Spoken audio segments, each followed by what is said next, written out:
ثنا کبریائی بڑائی تقدس اللہ وحدہ لا شریک کے لیے لائق و سپا ہے، جو ساری کائنات کا یکا و تنہا خالق مالک پروردگار ہے۔ اس کی نعمتیں رحمتیں برکتیں ہم پر اتنی زیادہ ہے جس کا ہم جتنا بھی شکر بجا لائے کم۔ درود اور سلامتی نازل ہو آخری رسول محمد رسول اللہ صلی اللہ علیہ وسلم پر، ان کے آل پر، ان کے اصحاب پر۔ محترم حضرات، اسلامی خواتین، آج اس موضوع پر گفتگو ہوگی تعویذ اور گڈھوں کی شرعی حیثیت کیا ہے۔ انسانی جو زندگی ہے مختلف قسم کے مصائب و مشکلات سے انسان گھرا ہوا ہے۔ کبھی اس کو نعمتیں ملتی ہیں تو کبھی پریشانیاں آتی ہیں، مال و دولت کے معاملے میں پریشانی، تجارت و کاروبار کے معاملے میں پریشانی، صحت و بیماری کے معاملے میں پریشانی، کبھی خود کو لاحق ہے تو کبھی اولاد۔ تو ان پریشانیوں سے مصیبتوں سے انسان پریشان ہو جاتا ہے۔ کبھی کبھی ناجائز اور حرام طریقوں کو بھی انسان استعمال کرنے لگتا ہے اپنے بچاؤ کے لیے۔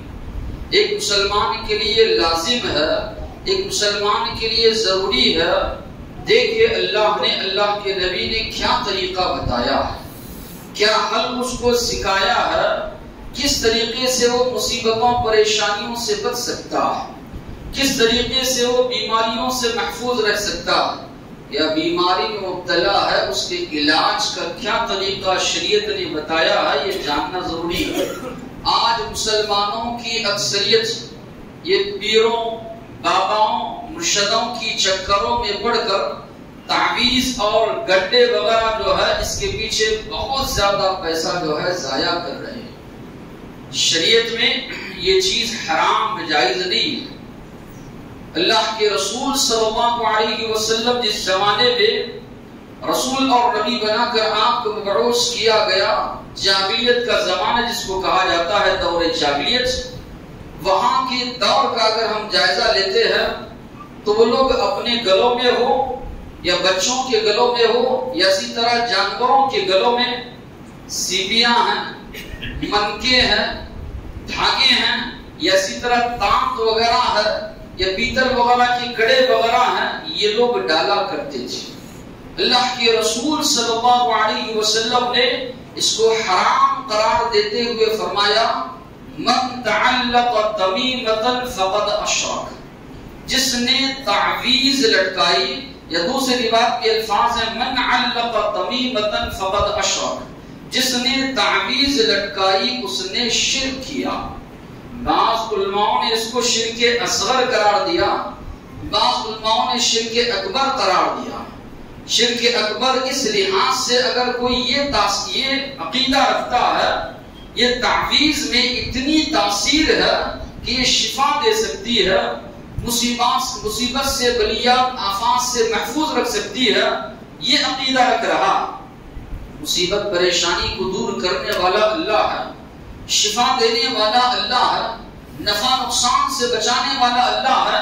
کسی کا اعتقاد، کسی کا عقیدہ یہ بنتا ہے یہ تعویذ باندھنے کی وجہ سے میں بلیات سے، آفات سے، پریشانیوں سے بچ جا رہا ہوں، یہی مجھے نفع و نقصان پہنچا رہی ہے، معنی یہ ہے کہ یہ شرک اکبر تک لے جانے والی چیز ہے، جو کہ انسان کو شریعت سے خارج کرنے والا ہے، شریعت سے جو ہے نکالنے والا ہے۔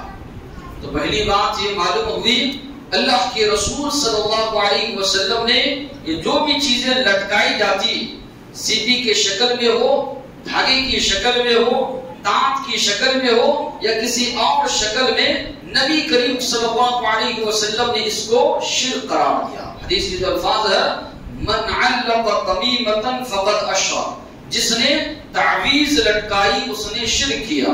عبداللہ ابن مسعود رضی اللہ عنہ کی بیوی اہلیہ بیمار ہوئی، زمانے جاہلیت میں جیسا چلا رہا تھا ویسی اسی انداز سے انہوں نے ایک دھاگا جو ہے اپنے گلے میں لٹکا رکھا تھا۔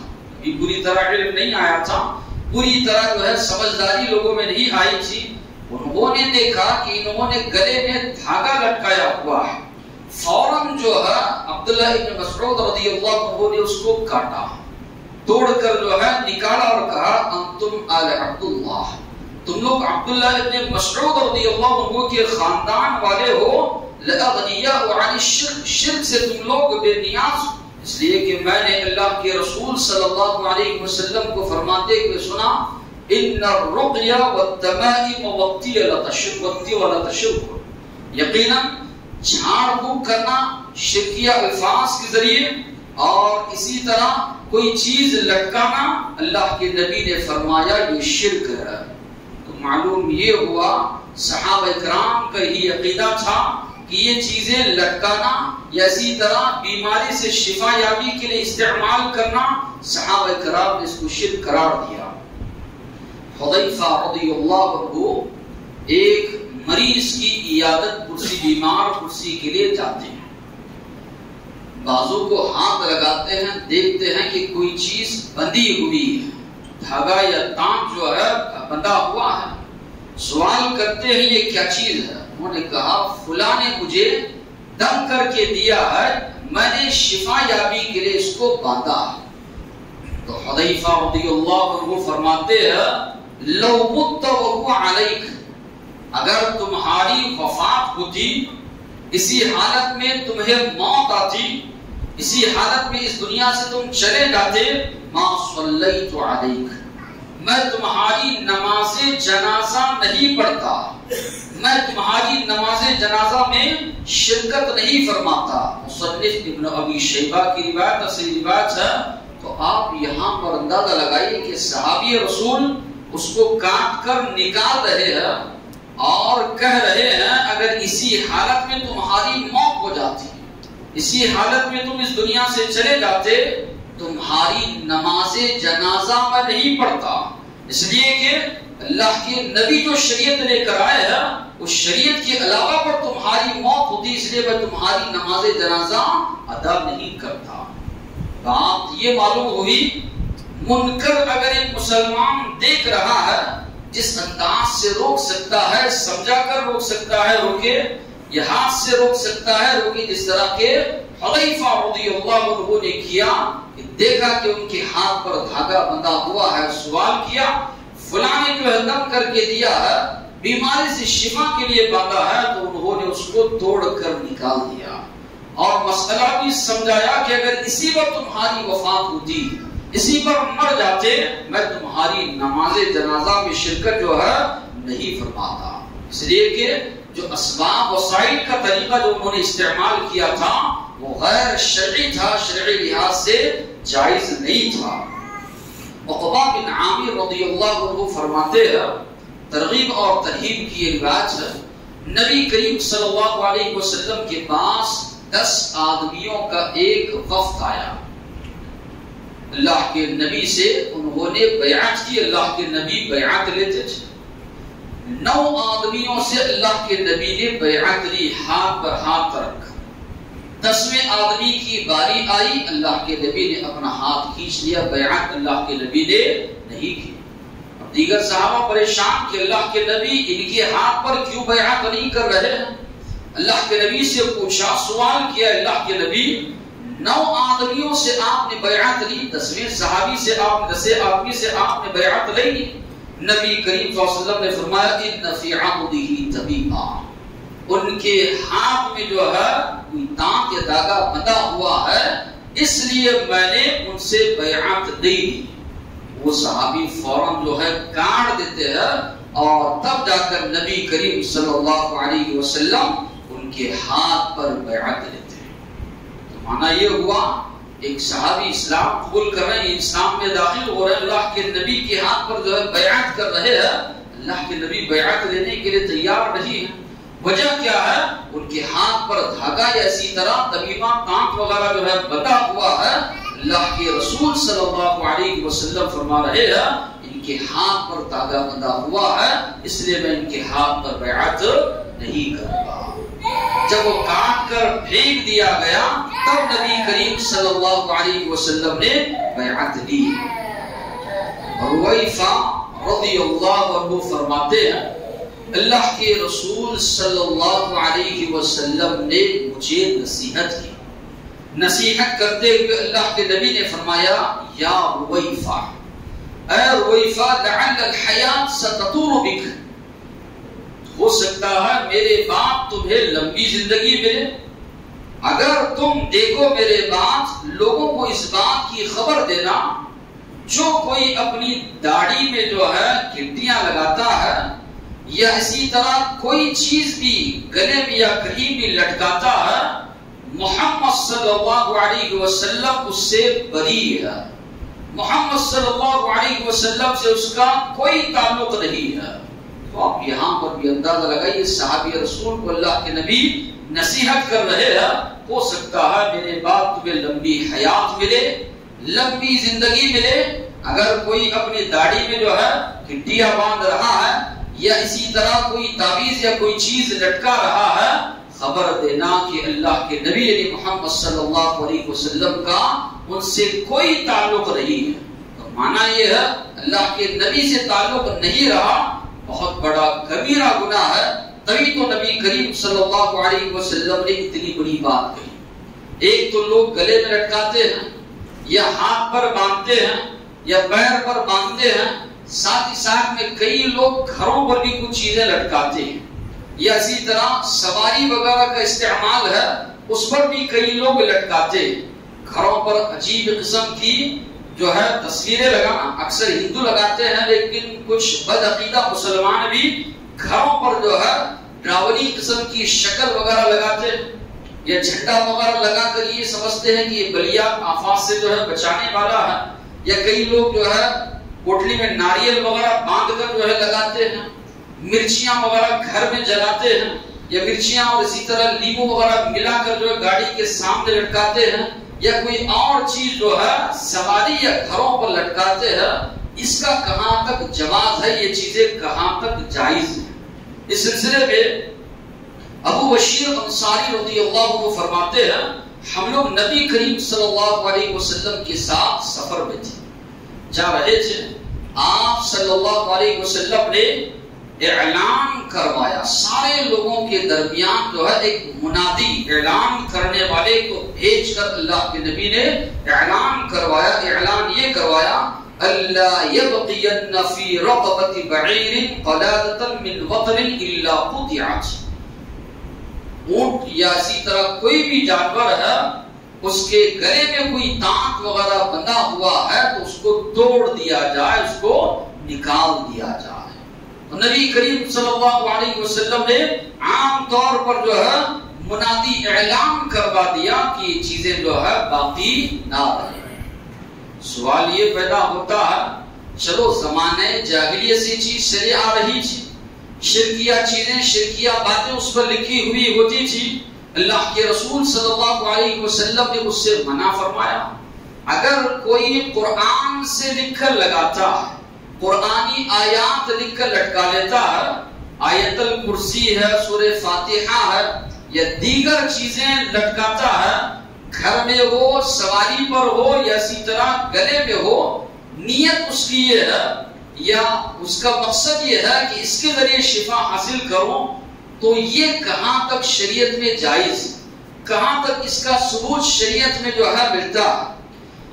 ابراہیم النخعی رحمۃ اللہ علیہ جو کہ امام ابو حنیفہ رحمہ اللہ کے استاد ہیں، وہ فرماتے ہیں صحابہ اکرام اور تابعین کے بارے میں کانوا یکرہون التمائم کلھا، اللہ کے نبی کے صحابہ اور بڑے بڑے تابعین عظام جو ہے ہر قسم کی تعویذ کو ناپسند کرتے تھے، من القرآن وغیر القرآن، چاہے وہ قرآن سے ہو یا غیر قرآن سے۔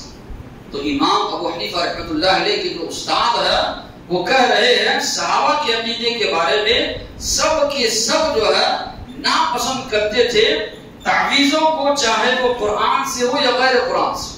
اتنے جو واقعات آپ لوگوں نے سنے کہ اللہ کے رسول صلی اللہ علیہ وسلم نے یا اسی طرح صحابہ کرام نے جو تعویذ کو نکالا، کہیں بھی آپ کو یہ تذکرہ نہیں ملتا اللہ کے نبی نے قرآن سے لکھی ہوئی تعویذ دی ہو، یہ کیوں باندھے ہو، اس کو نکالو، قرآن کی آیتیں لکھ کر باندھ لو، یا صحابہ کرام نے کہا ہو یہ کیوں باندھے ہو، نکال دو، قرآنی آیات لکھ کر لٹکا دو، کہیں کہیں پر بھی یہ واقعہ یہ تذکرہ نہیں ملتا کہ جو زمانے جاہلیت سے جو چیزیں چلی آ رہی تھی اس کو کٹ کر کے نکالنے کے بعد یا اس کو توڑنے کے بعد اللہ کے نبی نے یا صحابہ اکرام نے کسی کو بھی قرآن سے لکھی ہوئی تعویذ باندھی ہو. یہ آیت الکرسی یا سورہ فاتحہ یا سورہ فلق سورہ ناس لکھ کر جو ہے لٹکانے کا حکم اللہ کے نبی یا صحابہ نے دیا ہے.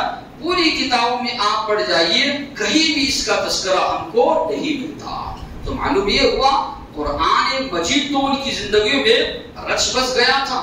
بہت زیادہ قرآن مجید کی وہ لوگ تلاوت کرتے تھے, تدبر کرتے تھے, غور و فکر کرتے تھے, روتے تھے, گڑ گڑاتے تھے. قرآن مجید جو ہے تلاوت کرنے کے بعد بہت زیادہ جو ہے قرآن مجید سے لگاؤ تھا. لیکن کہیں پر بھی آپ کو تذکرہ نہیں ملتا کہ اللہ کے رسول صلی اللہ علیہ وسلم نے جب ان جاہلیت کی چیزوں سے روکا تو نبی کریم صلی اللہ علیہ وسلم نے قرآنی آیات یا اسی طرح قرآنی چیزیں لکھی ہوئی تعویذ نبی کریم صلی اللہ علیہ وسلم نے دی ہے. کہیں بھی آپ کو تذکرہ نہیں ملے گا. تو یہ بین ثبوت ہے, واضح ثبوت ہے کہ یہ چیزوں کا رواج اللہ کے نبی اور صحابہ اکرام کے دور میں نہیں تھا کہ قرآنی آیات لکھ کر گلے میں لٹکانا یا سواری پر لٹکانا یا گھروں میں لٹکانا. اس کا رواج اللہ کے نبی اور صحابہ اکرام کے زمانے میں نہیں تھا. یہ بھی جو ہے بعد کی ایجادات ہیں. کئی لوگ لوگوں کو ایسے گمراہ کرتے ہیں, کھانا کھا رہے ہیں یا اسی طرح کھانے پر فاتحہ وغیرہ دلا رہے ہیں, قرآن مجید کی آیات ہم لوگ تلاوت کر رہے ہیں, قرآن مجید کی آیات پڑھنے سے روک رہے ہیں. لوگوں کو ایسے ذہن بنایا جا رہا ہے قرآن پڑھنے کے لیے کوئی ثبوت چاہیے, قرآن ہی تو پڑھ رہے ہیں. ثبوت قرآن پڑھنے کے لیے ثبوت یہ چاہیے کہ اللہ کے نبی اور صحابہ نے کیا ہے. کئی لوگ یہ باور کرواتے ہیں کہ قرآن لکھ کر لٹکا رہا ہے اس سے منع کیا جا رہا ہے. قرآن لکھ کر اگر کوئی لٹکا رہا ہے گلے میں یا سواری پر یا گھروں میں اس سے منع کر رہے ہیں. سوال یہ نہیں ہے قرآن لکھ کر یا قرآن سے منع کیا جا. سوال یہ کہ اللہ کے نبی اور صحابہ کا یہ طریقہ ہے, ان کے درمیان میں قرآن موجود تھا. یہ نئی نئی چیزیں ایجاد کرنا, امت کو یا قوم کو گمراہ کرنا, اس انداز سے استدلال کر کے قرآن سے لوگ روک رہے ہیں, قرآن لٹکانے سے روک رہے ہیں, آیت الکرسی کو لٹکانے سے روک رہے ہیں. چونکہ ان کا کاروبار ماند پڑ جائے گا, کاروبار ٹھپ پڑ جائے گا, اس لیے ایسی دلائل دے کر عوام کو یہ لوگ بے وقوف بنا رہے ہیں. قرآن و سنت میں کہیں بھی اس کا ثبوت نہیں ملتا. اللہ کے رسول صلی اللہ علیہ وسلم نے جب زمانے جاہلیت کی یا جو ان کے اندر رواج جو چلا تھا ان تعویذوں کو نکالنے کے بعد اللہ کے نبی صحابہ نے قرآن مجید کی تعویذیں ان کو باندھی ہیں. بہت سے نقصانات اس کے ہیں. تعویذ اور گنڈے جو لوگ مانتے ہیں, سب سے پہلا دنیاوی لحاظ سے بھی یا اسی طرح اخروی لحاظ سے, دونوں لحاظ سے انسان کی اس میں تباہی ہے. دنیا کے لحاظ سے یہ ہے انسان ہمیشہ وہم و گمان, پریشانی, بیماری میں اضافہ ہوتا رہے. بیماری میں کمی کے بجائے ہمیشہ وہ بار بار بیمار پڑنا, انہی باباؤں کے چکروں کو جو ہے چکریں کاٹتے رہنا, بار بار جانا, اپنی جو محنت کی کمائی ہے پوری طرح جو ہے ان پر لٹانا, ہمیشہ اسی وقت گمان میں جو ہے اس کی زندگی گزرتی رہے گی. عمران بن حسین رضی اللہ عنہ فرماتے ہیں اللہ کے نبی نے ایک شخص کو دیکھا, اس کے ہاتھ پر پیتل کا ایک تانگ جو ہے بندھا ہوا ہے. سوال کیا اللہ کے نبی نے یہ کیوں باندھے ہو جی؟ کہا انہا من الواہنہ, اللہ کے نبی کمزوری محسوس ہو رہی ہے, بیماری محسوس ہو رہی ہے, اس کمزوری بیماری کو دور کرنے کے لیے اے اللہ کے نبی میں نے اس کو باندھا. حدیث کے جو الفاظ ہیں انزعها, اس کو نکال کر پھینک دو. فإنها لا تزيدك إلا وهنا, جو کمزوری ہے جو بیماری کی وجہ سے باندھے ہوئے ہو تمہاری بیماری اس کی وجہ سے کم نہیں ہوگی, بیماری میں اضافہ ہوگا. یہ کون فرما رہے ہیں؟ اللہ کے آخری نبی محمد صلی اللہ علیہ وسلم فرما رہے ہیں اس کو نکال کر پھینک دو, یہ تمہاری بیماری میں کمی نہیں کرے گی, بیماری میں اضافہ ہی ہوگا. اس لیے ہم دیکھتے ہیں کہ تعویذ یا گنڈوں کے معاملے میں یا پیروں اور باباؤں کے چکر میں جو لوگ پھنسے ہوئے ہیں ساری زندگی اسی میں وہ پھنسا ہوا رہے گا.